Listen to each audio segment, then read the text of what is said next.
আসসালামাইকুম। আজকে আমরা আউটপুটের ঠিক আছে একটা প্যান্টের সকল প্রসেস নেম এবং কোথায় কি অল্টার পাওয়া যায় এবং কিভাবে মেজারমেন্ট করে আউটপুটে, মানে একটা আউটপুট কোয়ালিটি কি কি করে, ঠিক আছে, এটা জানবো। তো এটা আমরা একটা আউটপুট কোয়ালিটির কাছ থেকে জানি যেটা সবচেয়ে ভালো হবে, ওর দায়িত্ব কর্তব্য কি এবং সে কি কি করে এটা জানবো।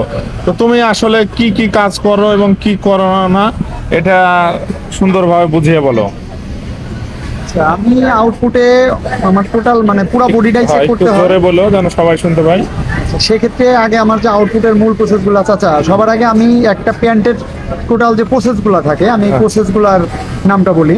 যেমন এটা পুরাটা এটা ওয়েস্ট বেন্ড, হ্যাঁ, এইখানে আছে মাউথ ক্লোজ। Mouth close। আমরা সবাই জানি আর কি এই জায়গা থেকে এই অংশটুকু আর কি মাউথ ক্লোজ। Mouth close। এটা হচ্ছে লুপ, বেল্ট লুপ।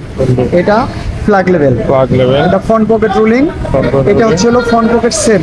হ্যাঁ, এটা সাইড কট স্টিচ। সাইড কট স্টিচ, আচ্ছা এখানে যে স্টিচ যে stitch। এটা সিঙ্গেল ভিলাই টপসে, সিঙ্গেল প্লেট, এটা হচ্ছে হলো হাই ক্লোজ। হ্যাঁ, সাইকেল, আর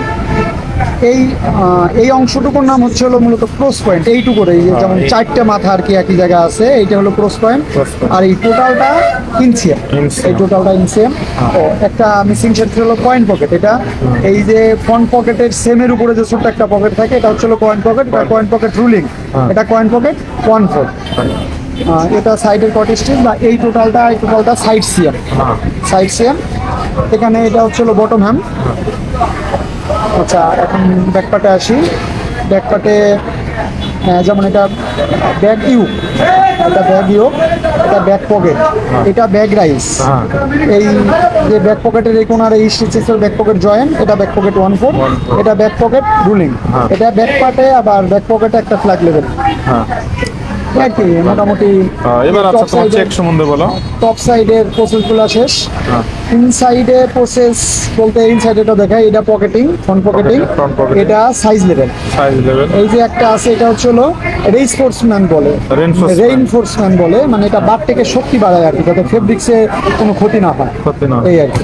আচ্ছা এখন আসি, যেমন আমি যদি এখান থেকে চেকটা শুরু করি তাহলে সর্বপ্রথম মাউথ ক্লোজ থেকে, কারণ মাউথ ক্লোজে অনেক বড় ধরনের কিছু অল্টার হয়, যেমন শেপ, কোট শেপ হয়, হাইলো হয়। যেমন একটা মাউথ ক্লোজ যদি এরকম হয় এটা কখনো আর কি গার্মেন্টসে অ্যালাউ না, হাইলো।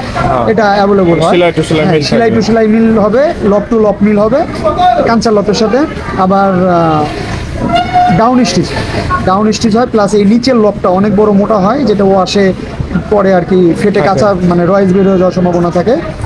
আচ্ছা এখান থেকে আর ফ্রন্টে দুটা লুপ, দুটো সোজা আছে কিনা, সিলান্ডেড আছে কিনা, এখানে ফ্ল্যাগ লেভেলটা আছে কিনা, এই ফ্রন্ট পকেট রুলিংয়ে কোনো স্কিপ ব্রোকেন বাঁকা বাঁকা আছে কিনা, যে স্টিচটা এখানে সাইড কট স্টিচে আপনার স্কিপ ব্রোকেন বা টেনশন খারাপ, বা অনেক সময় দেখা যায় ওপেন হয়, মানে একটা স্টিচ আছে আর একটা সেলাই আছে আর একটা নাই মন করে ক্ষেত্রে। এটা হাই ক্লোজে আমার 1/4 টপ সিনটা ইভেন আছে কিনা, আনইভেন হলে চলবে না। এটা ক্রস পয়েন্ট, ক্রস পয়েন্ট সর্বসময় খুব মানে গভীরভাবে খেয়াল করতে হলে এই পয়েন্টটা যেন মানে এই সেলাই টু সেলাই থাকে। যদি এটা 19-20 হয়, মানে 19-20 বলতে আর কি অল্টার হয়, তাহলে অনেকটা বেশি সরে গেলে সেটা আর কি অল্টার রিমুভ করতে হবে। এটা হচ্ছে আমার ইনসিএম, ইনসিএম টপসিনের বিশেষ করে এই যে লবটা আছে, এটা এই লবটা মানে আনইভেন হয়, আঁকা বাঁকা হয়, এই আঁকা বাঁকা হয়। মোটা চিকুন হয়, এখানে স্কিপ পড়ে অনেক সময়। ব্রোকেন ওই সুতা থাকলে, কানেক্ট সুতা থাকলে ওটা হেল্পাররা কাটতে গিয়ে ব্রোকেন করে, সেটা খেয়াল করতে হবে। এটা বটম হ্যাম, বটম হ্যামটা অলওয়েজ আমাদের খেয়াল করতে হবে আনইভেন প্লাস উইভি যেন না হয়। আবার ইনসাইডে আপনার এটা ডাউন স্টিচ হয়, Down stitch। এই ডাউন স্টিচ প্লাস এখানে যে হ্যামের যে পয়েন্টটা, এখানে ইনসিএম প্লাস সাইড সেম, এই দুটো পয়েন্টই আমার পয়েন্ট টু পয়েন্ট যদি মিল থাকে তাহলে হ্যামে কোনো সমস্যা হবে না, কোনো পাকারিং হবে না, উইবি হবে না, মানে হ্যামের কোয়ালিটি অনেক সুন্দর হবে। আচ্ছা সেম আমি এইভাবেই মানে সেমভাবে আর কি লেফট সাইডটা যদি চেক করি তাহলে পয়েন্ট পকেটটা ভালোভাবে খেয়াল করতে হবে, লুপের বারটেক আছে কিনা বা লুপ সিলান্ডেড আছে কিনা, এখানে কট স্টিচটা খেয়াল করতে হবে, কট স্টিচের মাথায় একটা বারটেক আছে, এটা মিসিং আছে কিনা, এটা সুন্দরভাবে মানে সেমভাবে আবার ওই চেক করতে হবে। আপনার বটমের ইনসাইডে কোনো পয়েন্ট মিলে নাই এমন বা ডাউন স্টিচ আছে কিনা। আচ্ছা এখন ব্যাকপার্টে যাই। ব্যাকপার্টে যেমন কাঞ্চার শেপটা, এই শেপটা যেমন সোজা আছে, এটা ঠিক আছে, কিন্তু মাউন্টেন শেপ যদি হয় মানে আঁকা বাঁকা ঢেউ বলি বা পাহাড়ের মতো শেপ বলি, এটা চলবে না। আবার আমার ব্যাক ইউকের যে দুটা গ্যাপ, হ্যাঁ। মানে এইখানের গ্যাপটা দুইটা ইভেন থাকতে হবে, এই পাশের দুই সাইডের গ্যাপটাও ইভেন থাকতে হবে।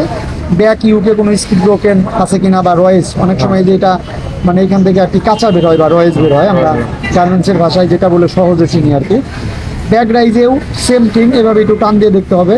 যদিও আমার প্রসেস কোয়ালিটি আছে ব্যাকপার্টে, তারপরেও আমার ব্যাকপার্ট খেয়াল করতে হয় এই কারণে যে আমি তো লাস্ট, আমার পরে একটা বডি ওয়াশে চলে যাবে বা ফিনিশিংয়ে চলে যাবে, তখন তো যদি এটা বেশি অল্টার হয় তাহলে আমার লাইনের একটা মানে ব্যাড ক্লেপ। হ্যাঁ। তো তারপরে আসি ব্যাক পকেট। ব্যাক পকেটে রুলিংটা ইভেন আছে কিনা, অনেক সময় এই পাশে মোটা এই পাশে চিকুন এমন হয়।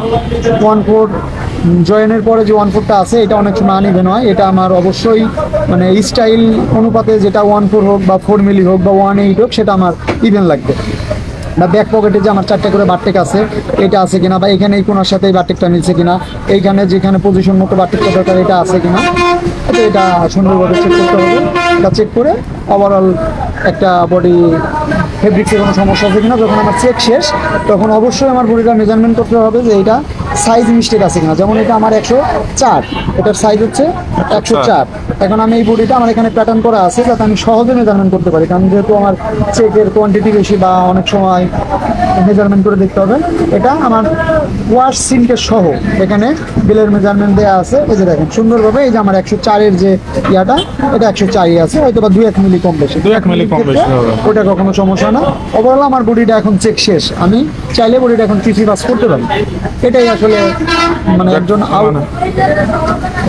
একজন আউটপুট কোয়ালিটি হিসাবে এতটুকু যদি প্রপারলি একটা বডির উপরে দায়িত্ব পালন করা যায় তাহলে আশা করি ওই লাইনের কোয়ালিটি বা ওই বডির গার্মেন্টসের কোয়ালিটি অবশ্যই ভালো হবে। তো আমরা সবাই জানলাম যে কিভাবে আউটপুট কোয়ালিটি কি কি করে এবং তার কি কর্তব্য এবং দায়িত্ব।